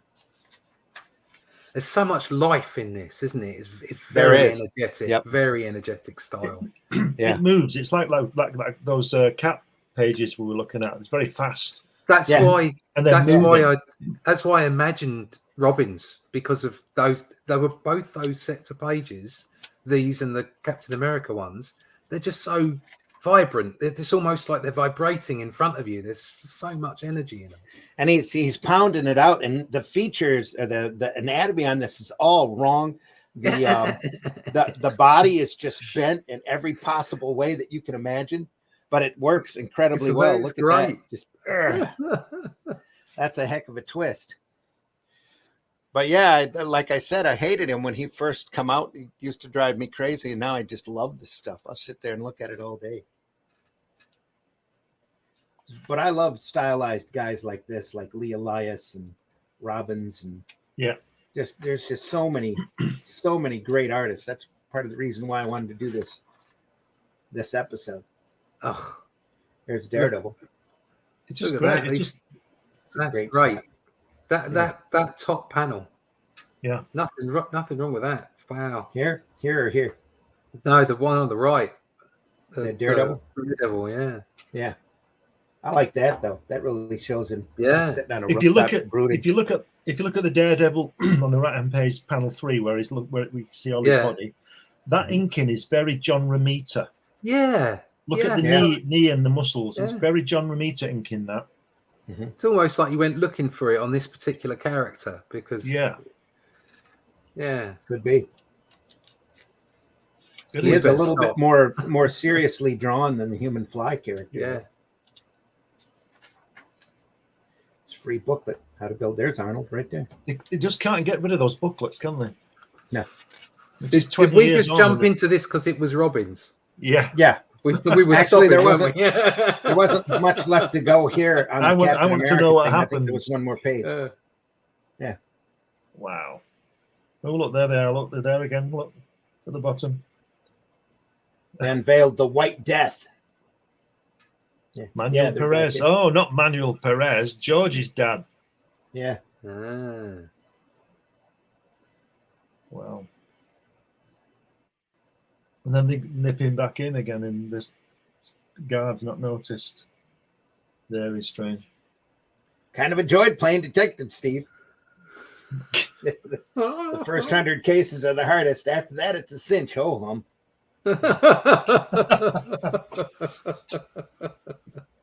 They're playing them very much like Batman and Robin there. Yeah. Yeah, but Batman and Robin were really the rage at that point too. So. I just wanted to show off some Robins. We are past the 1:30 mark. Yeah. So hour and a half. Nice, another Daredevil.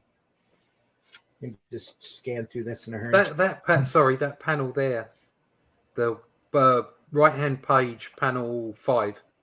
Yep. Right hand page, panel 5.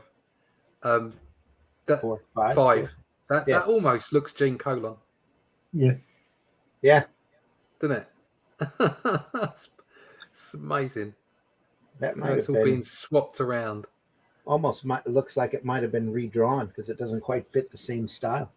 Well, I'm just thinking, if you look at the guy to the right of him running towards you, his knee, the folds in that looks like Romita again. I wonder if Romita's taken his brush to this when he's got it back at the office.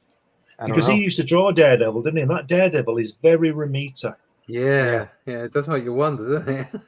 Because look at his muscles as well. It's just, it's far more at this defined. point.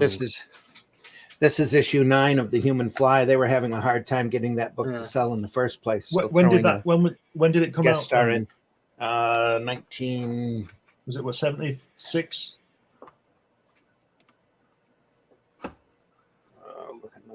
Looking. 76, 78. Right. 78. Yeah, 78. Right. Well, Romita was art director at that point. So yeah, and master of the touch-up, so to speak. And I wonder if he just wonder if he went through that because, like I said, there's some little bits in it that are very Romita in it. Yeah. And you're not going to argue, are you? If he picks up your page and gets his brush out, you know what I mean? Well, a lot of times he just, you wouldn't even see it until after it was printed. You sent this artwork into the main office. If it needed to be corrected, it got corrected and then was sent out. It wasn't like Frank would have had a choice. Yeah. Once you let go of that artwork, it ain't yours anymore. In more ways than one. Good stuff, though, isn't it? It's it's good stuff. It's fun. moving. It moves doing really challenging well. Camera angles here, moving things around. Yeah. A lot of ants. Copperhead dead. See, that's an example we're saying about, when we were talking about Watchmen last week. If you look at that Copperhead dead on that Daily Chronicle, it's just the same lettering as the word balloons. But when Dave Gibbons did anything like that, it was different lettering style, different typeface to his and it really, really works well. But that's just, to me, that's just sort of lazy in a way, that lettering, the way it's just written in. As, it could be, if you put a bubble around it, you could be saying it. Right. Do you understand what I mean? The style of it. Oh, yeah. Yep, I do. But it's a nice strip. It moves really well. Thor, Odin, selling Hostess Twinkie. I used to love those. They were great. Not the Twinkies. I went, first time I went to America because I was only, I was early 20s. The first time I ever went to America, I was about 22, 23, and I thought I've got to get a Twinkie. I've loved comics since I was a child, and I bit into one and I spat the bugger out. It was disgusting. Yeah. That's it. Look Probably way too sweet for your taste. It was even then. It was just. I'll just say this. Look at that page before with that girl. It says "coming soon." It's I'll leave it now. That's Dave Cockrum from Miss Marvel. Yeah. Coming soon. That Odin there, the beginning, the first panel looks like John Buscema to me. I think that might be It's Midas. kind of a stance, you know. Maybe Yeah. not. Maybe It's got didn't that draw it. feel. It didn't It's draw got it, that but look. it's that. Yeah. Well, who knows? Who drew that? That looks like Sal Buscema. Yeah. Sal Drew was it. somebody else inking over the top. Yeah. That was money right there. You got that. Yeah. Got to do that. That was advertising money. Yeah. Yeah. You got paid a higher page rate for that. Yeah. Isn't that bonkers? They got paid a higher page rate because they did the advert with the same doing that, characters they would have Yes. been putting into strips. Yep. Yeah. Is that White Tiger? What? I'm falling. That is White Tiger. No splash. Massive crossover, and then Human Fly gets the kiss in the end. Yeah, but from Betty Brant. Yeah. Who?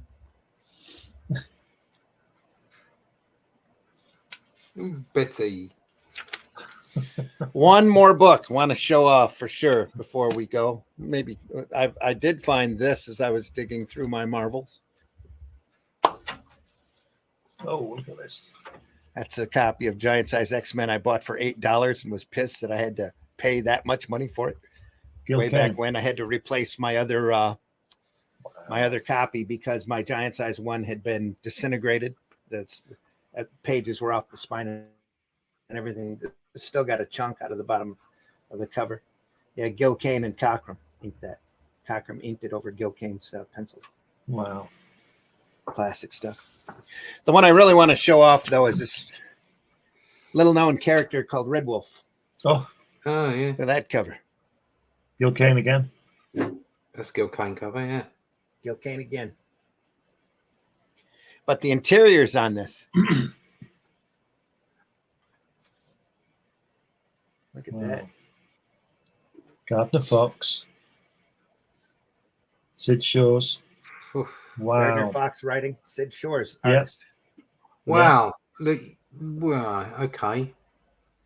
Well, that's good to see because the most of the stuff I've seen of Sid Shores is inking, but I've seen Yeah. some. I wrote an article about him in Comics Unlimited a while back, and he's a fantastic artist as well. He's done great pencil work for portraits and things. He And is. it's Look good at to this. see. Look at that! Look at that! This This is is crazy really stuff. dynamic. Do you know Look at that that horse! that first page made me think of Buscema Yeah, Yeah. because of the way that Red Wolf is crouched. Yeah. That was very Buscema. look What at a the dynamic. look at the whole thing is just dynamic. As all look get at the out. work on the rock. Yeah. Fantastic. Oh, they're putting some Wow. effort into this one, aren't they? Just crazy stuff. And Sid did And he's it on inked- the and he's inked it pencils as and well, inks. hasn't he? Yeah. Wow! Look at that. Look at those horses. He's swinging around Fabulous. back behind this horse here. Yeah. That's brilliant.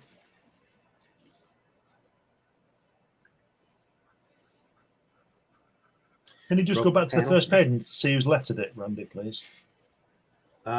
Costanza? Artie. No. Right. Outside, mate. Yeah. Yeah. Artie Right. Simek. Fantastic. Simon? Isn't it? Look at the- Yeah. Yips. Look at that. He Just can the draw horses, dynamics doesn't on this I thought was crazy amazing. I like this character anyway. So Yeah. This guy I always wanted to pitch a proposal for Red Wolf. And now all of these characters are so walked over and spoiled and screwed around with. You don't want to touch any of them anymore. Well, no, you have to do your own now. Yeah. You have to do your own. Basically, you do your own version. Red Wolf would have been a cool one to do because there's so many different variations of him. There's a Western, a modern day, a futuristic Red Wolf, and then there's a spirit god that he keeps talking to. Look at that. Either you put these clothes on, girl, or I'll put them on for you.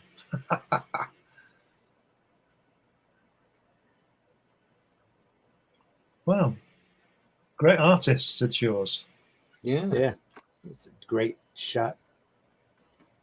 Right there. I like him. Let me sitting in that tell you a shadow. story about Sid Shores. When he was in the army with Kirby, apparently he was never more than sort of half a mile away from Kirby, but they didn't know each other They didn't meet. They didn't know that the other guy was over there while they were fighting. And they're in Patton's Third Army, but they didn't know. And when they got to when they got back and they met, they were telling about what they'd done, and they knew the action because they'd been involved in the action. Just on different places. Just half a mile away, a mile away up the road. They never actually met. Isn't that amazing? He draws great horses, this guy, doesn't he? Look at that jumping over that That's log. what he's doing, doesn't he? It's fabulous. Isn't that crazy though? Yeah. It's just wonderful, isn't it? And So detailed as well. Yeah. I haven't looked into this book in years, but when I saw it, very, very Tonto looking here. Yeah. Kimosabe. Buckskins, yeah. It's great, isn't it? Yeah. Gardner Fox is dynamic written. stuff. Yeah. This guy here laughing, it's pretty hot. Yeah.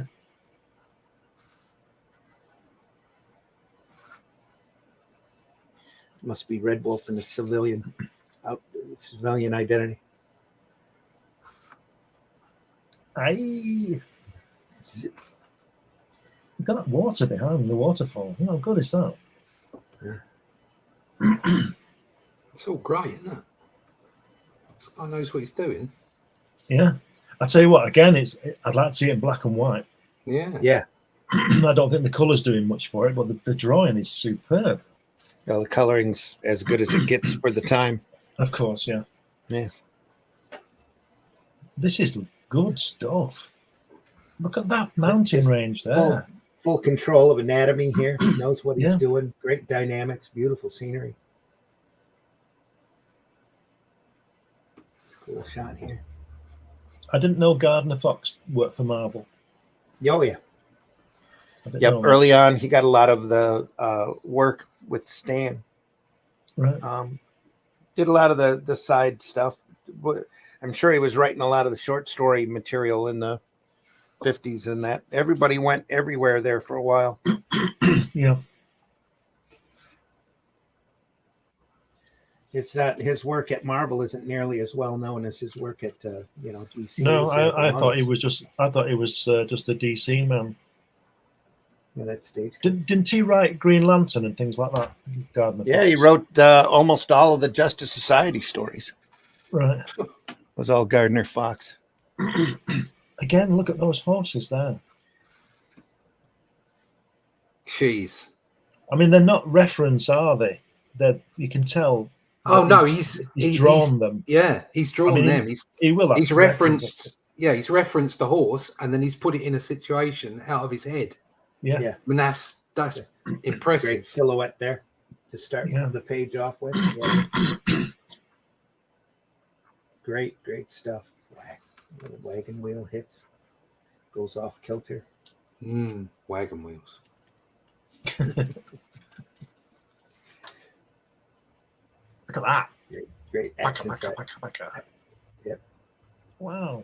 Well, I'm really impressed with Sid Shores. I knew he was a good artist, but I didn't think he was this good. Well, and remember, this is all that. It's like Ginger Rogers dancing with Fred Astaire. This is all done on a hard deadline with a, you know, he only had a certain amount of time he could work on this thing. And he drew it when he had his high heels on. Up. Yeah. And backwards. Yeah.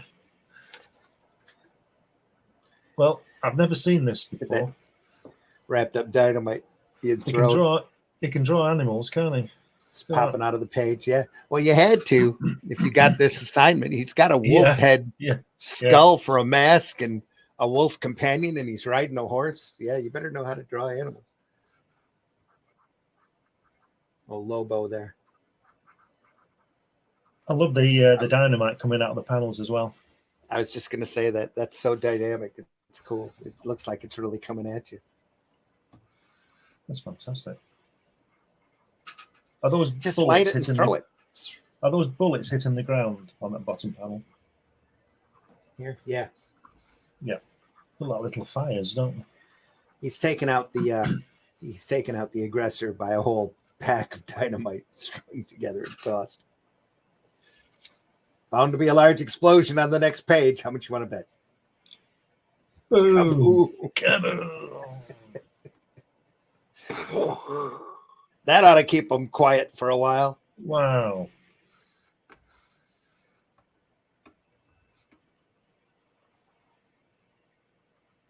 The sound deafens Wow. my ears.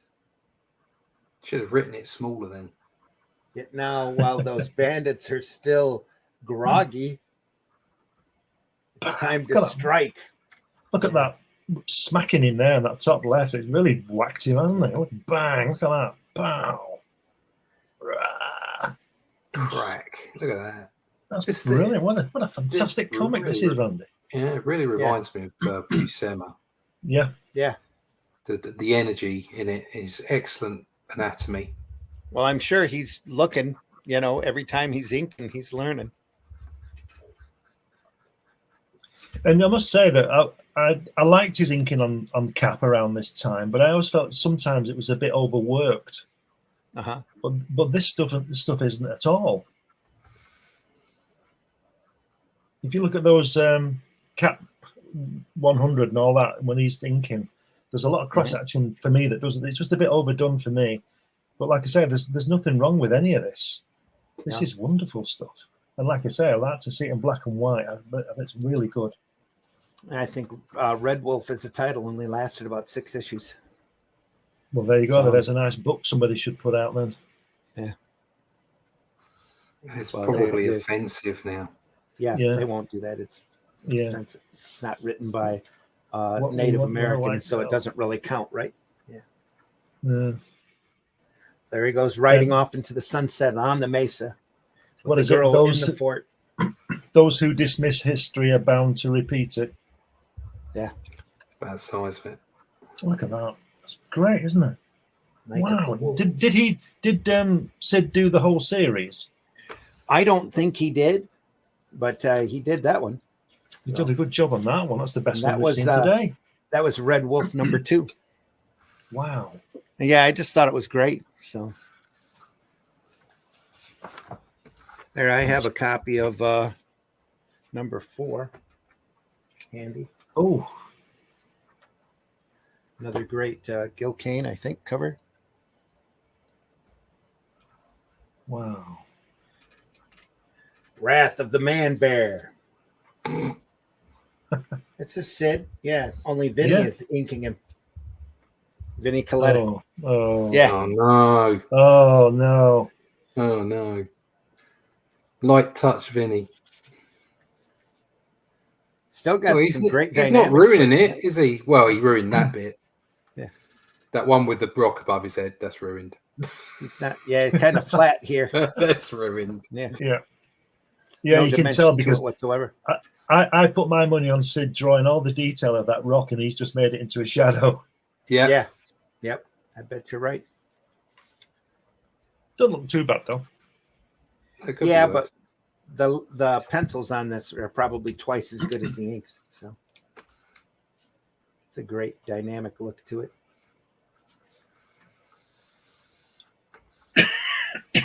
Lots of wolves. Oh, bears down Kind there. of a weird looking snout there. Yeah. A little off there. Still, but now you can get 14 of these hit records for only $2.86. Yeah. I'll tell you, they couldn't give it away. No, they couldn't. Not Pop that horrible. I mean, I've seen Vinny massacre Kirby harder than this. So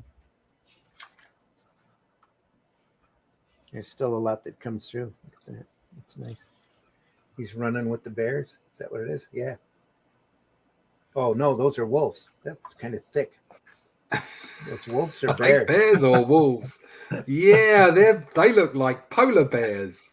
Almost, yeah. No, they're wolves. Here, they're that's a no. properly drawn one. There. Vinny probably messed Yeah. that one up. Yeah. Yeah, there he is in all his scratchy glory. Yeah. Farther in he goes, the more hurried he must have been. He must have been pressing a deadline, just knocking this crap out. That's what he's thinking. There's the wolf god. Wow. Yeah, it's not like anybody's going to be caring in 40 years' time. looking at Yeah. it on some new fandangled video platform, complaining Exactly. about my inking. No one would Yeah. do that.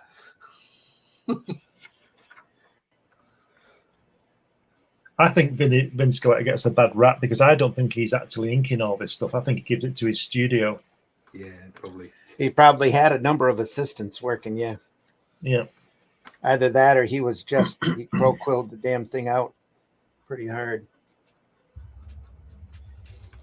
What time I think is it it? shows. I think it shows Oh. you as well. We got a standard 2 hours on this show, and we're at 150 already. Okay. 150. So we're going to have to wrap this up. So I didn't even have time to kick into an issue of Love Story here. Oh, We'll have to do that We can do that sometime next real time. soon. Or Yeah. a great Bill Everett Oh, Submariner. look at that! Wow. Fantastic. Or Giant Size Avengers Oh, #2. That's all. Oh, Dave look at that! Cockrum knocking it out of the park there. Just fantastic stuff. We'll have to do this again. we got, will. We will. Marvel superheroes. Oh, Medusa Gene by Colan. Gene Colan. Yep. Oh, Only bloody scratch the hell. surface, folks. There's all sorts of stuff to see. We're gonna look skip at through this! this a little Fantastic. fast. Sid Shaw's is beautiful fantastic, fight. isn't he? Yeah. Wow. Wow, look at that. Just absolutely brilliant. That choreography on that. Brilliant. Look at that. Yeah. Ah. Dynamics are just great. Yep. Right.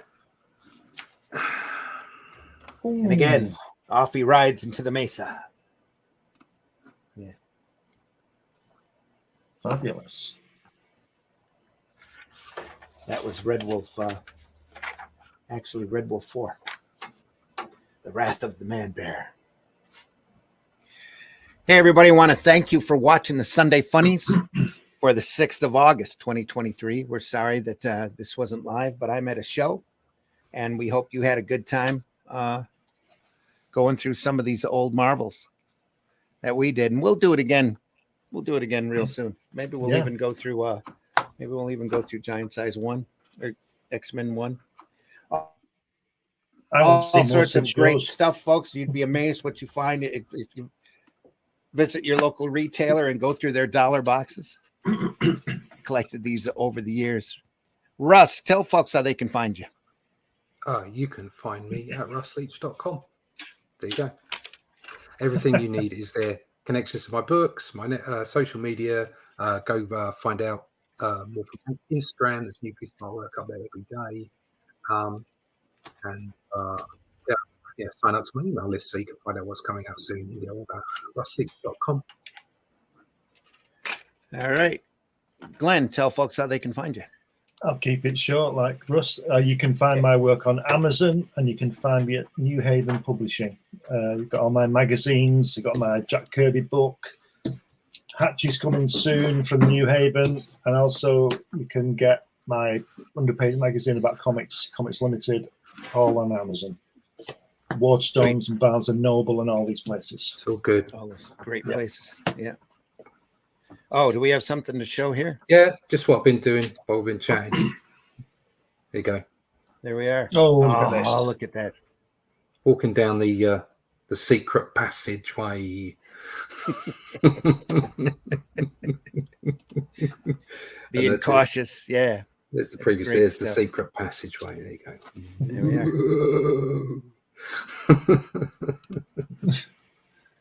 Lots of shadows in the Shadow Lots Kingdom. of shadows in the Shadow Kingdom. Yeah. Yep. So when's this out? Well, it's done. Next week?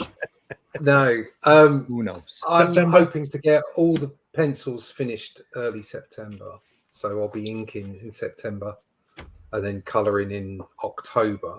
So I suppose we could go to crowdfunding in October. Yeah. Right. So we're talking November. Before Christmas. Yeah. Got to get it Before lettered Christmas, first. yeah. Well, you can be lettering it while I'm inking it. Okay. Yeah. That's good. I had actually pulled this many comics for us to go over. Optimistic. Yeah. I just wanted to make sure we had a lot of great stuff to look at. We barely got through probably 6 books. So this is the way it is. Folks, you can catch us on Comics by Night, Friday mornings at 5 a.m. Eastern time, depending upon where you are in the world. Adjust your clocks accordingly, where we go over a lot of great material like this. There's a lot more to come. We just finished, hopefully we just finished the Toth Drag Tunes cartoons book. And we'll see how that goes. If not, there'll be a part 3 upcoming this Friday. Folks, we'll see you soon. We'll be back here next Sunday live. We'll be able to take the chat then and have you engage. What's your favorite oddball Marvel comic? Didn't even get to Weird World. Didn't barely scratch the Human Fly. Look to it. There's so many great books here. I had a set of Rocket Raccoons by Mike Mignola we could look at. There's all sorts of great things here. Like I said, you can find the same thing. Just take a little time at your local retailer and go through their $1, $2, $3 boxes. You'll be amazed at the great material you can find there. You can find some of my work, arrowcomics.store, where you can pick up books like Revolt, which is a great anthology book that Russ has a story and cover in number 2, and Glenn has a story in number 1, Calico Shards, which is a fantasy title. There's Herobot Zero. It's a 3-foot-tall giant robot. It's a fun cartoon book. Sold a lot of that at the library show I just did last weekend over in Hartford. So that was probably the biggest book I sold there. Plus Paragon, which is a superhero title that I did with artwork by J.R. Harris that I'm really fond of, and I hope that you get a chance to read. Plus The Fool number 1 is out. I'll have The Fool there at the show. I've got copies of that book. It turned out incredibly well. You can go check out Out of Obscurity at funmycomic.com as well. We won't run that trailer because we're really tight on time right now, but we do have to go. We have to keep this under 2 hours. StreamYard, for some reason, is picky about shows running over 2 hours that we're recording. So we're keeping it at that, folks. Hope you had a great weekend. Have a great weekend. Have a great week. We'll see you Friday, Comics by Night at 5 a.m. Next Sunday morning at 9 a.m. here Eastern time for another Sunday Funnies. We'll go through more fun stuff, maybe more Marvel. We'll see. Right, everybody, take care. Any last words? Try to leave this industry in better shape than what you found it. Hope you all behave. So in the chat, hating, don't creating. Yep, hating ain't creating, folks. Remember that. See you soon. Take care. That's what Daniel. See ya.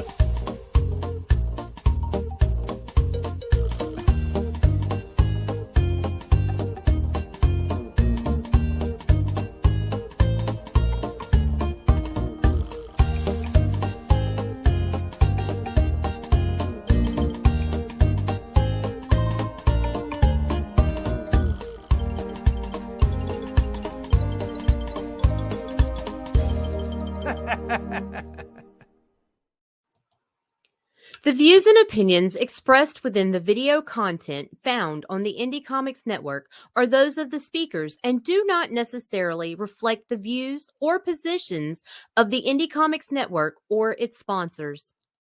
Why? Because fuck them, that's why.